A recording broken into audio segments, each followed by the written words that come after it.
Christina from River Knights Press, and I'm here with Tyler from State Champs. How's it going? I'm doing well. How are you? I'm great. All right, so you guys just got off stage a little while ago. So how was the show tonight? It's very fun. Very, very fun. The most fun I've had in like the last 2 weeks, probably. Good, because Vienna's the best. It was awesome, yeah. Right?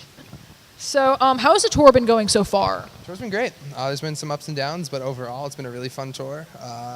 It's one of the best tours I've ever been a part of. Everyone's really nice. It's like a huge family, you know. It's really cool.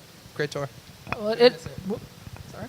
Well, yeah, it's almost over now, right? Yeah, I think there's like 5 or 6 shows left, and we're all pretty sad about it. So, yeah, there's actually 5 shows left.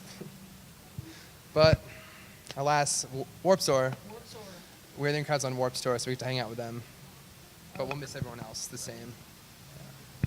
All right, so about a month ago, you guys announced you were recording some acoustic tracks. Can you tell us a little bit about that? Like, when can we expect to hear them? In the summer. Okay, so you were also recently announced for the 2014 Vans Warped Tour. Since this is your first time doing the whole tour, what are some things you're looking forward to or things you're nervous about? I mean, I'm nervous about almost everything that comes along with it, unlike the being on it side. Like, it's not only the longest tour I've ever done, like, the days are the longest. Like, they're 12-hour days where you're just, like, wandering a hot parking lot or whatever. Like, think about it. Like, I'm sure you've been to Warped Tour before.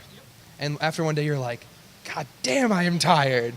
So imagine just 7 weeks of just like, But we get to, you know, play every day and, you know, meet a bunch of fans every day. And not only do that, we get to, like, meet a bunch of bands. Like, there's bands on the tour that I've looked up to for, you know, the last 10 years of my life or whatever. Bands that have actually helped this band, like, come to fruition at all.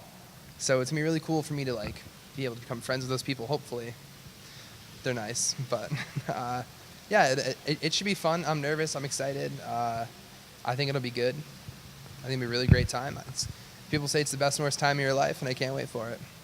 I totally get that. After one day, you're just, like, totally dead. Yeah, so, like, 42 shows in, I think it's, like, 50 days or something like that. It's going to be just straight exhaustion. A lot of coffee. Lots of coffee. What is something you wish you always had on tour but never do? Healthy food. All the time, every tour.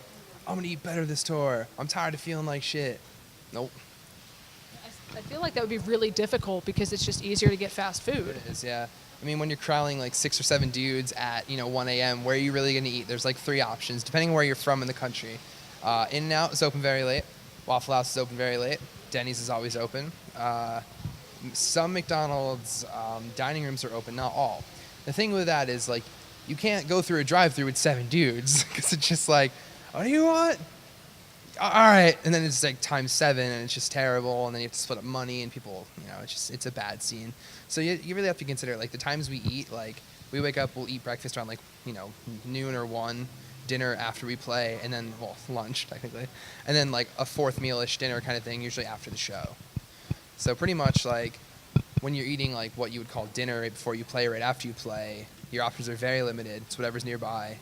Also, money. Eating healthy is actually expensive, and it sucks.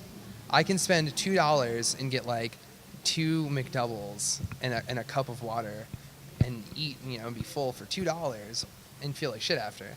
Or spend, like, $6 or $7 on something actually healthy. That's what's wrong with America. Exactly. Healthy food is a lot harder to obtain. It is. It sucks. Bullshit.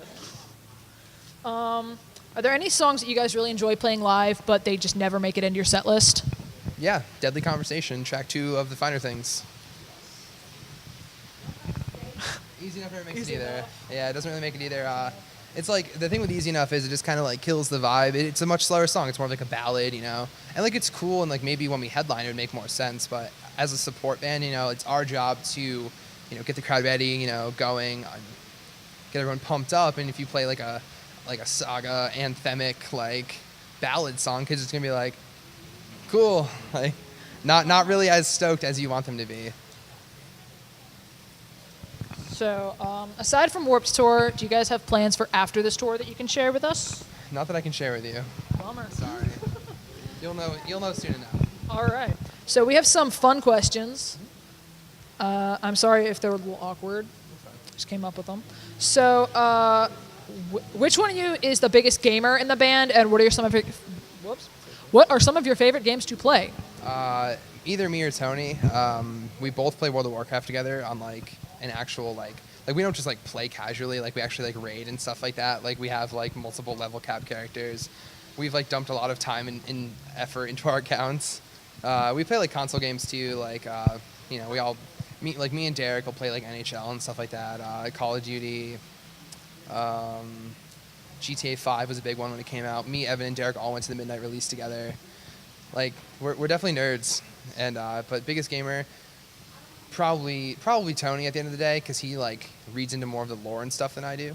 Like he could tell you almost anything about World of Warcraft lore, and I couldn't tell you the first thing about it. Like I know who the characters are, but like the actual storyline, not so much. Well, you still know more than I do. If you were given the opportunity to participate in any game show on or off the air, which one would it be and why? Jeopardy, because I think it's fun. I don't know. I like to think I'm kind of smart, so I don't know. I like trivia. I play Jeopardy at my house when it's on TV, so why not do it and make some money in real life? Exactly. What is one song people would be surprised to find on your iPod?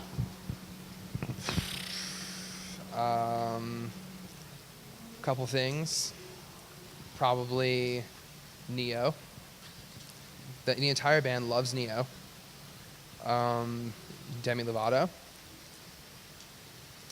I don't know. I mean, everyone loves Taylor Swift. That's not a shocker anymore. Beyonce. That's not embarrassing. I mean, I'm not embarrassed about anything I listen to. I don't care. I fully own up to everything I listen to. So, yeah, probably Neo or like Usher, R. Kelly. The new R. Kelly album is so goddamn sick. It's called Black Panties. If you're interested, world. All right. You should listen to it. It is sick. How many licks do you think it takes to get to the center of a Tootsie Pop? Probably like 250. That's a really solid number. Yeah. Definitely not 3. Definitely not 3. Owl is a liar. That owl's a bullshit liar. He's a bullshit liar. I just wasn't sure if I could swear. Of course. I have like 4 times. Okay, well, he's a bullshit liar, for sure. Real piece of shit. Okay, so since this interview is for Rumor Nights Press, we like to ask bands, have you ever heard like a weird or unusual rumor about yourself? Nothing like reputation destroying or overly embarrassing, just something funny. I mean, I've heard some things about like our band as a whole. Like, I mean, I've heard that we're a bunch of assholes. That's not true. That's not true at all. I think we're pretty nice, but it usually comes from people who haven't met us, which is interesting. When we played Chain Reaction, they streamed the set and they have what's called Chain Chat, and someone was like in Chain Chat talking shit about Derek, and they were like, he like hooks up with 14-year-old girls. I'd like to just spell that. That's not real. Derek does not do that. So fuck you, guy who said that. You're a bullshit liar now. We hear weird shit like that all the time, and it's always people we don't know. And I think it's either based out of jealousy or just like anger towards the world, misplaced aggression. I don't know. People like to talk. People like to talk shit. Attention seekers. Yeah. Well, thank you for taking time out of your schedule to do this interview. All right. So if you guys want to check out more from State Champs, we're going to have links in the description box below, and we're also going to have more from Rumor Nights Press down there. Thanks for watching. We'll see you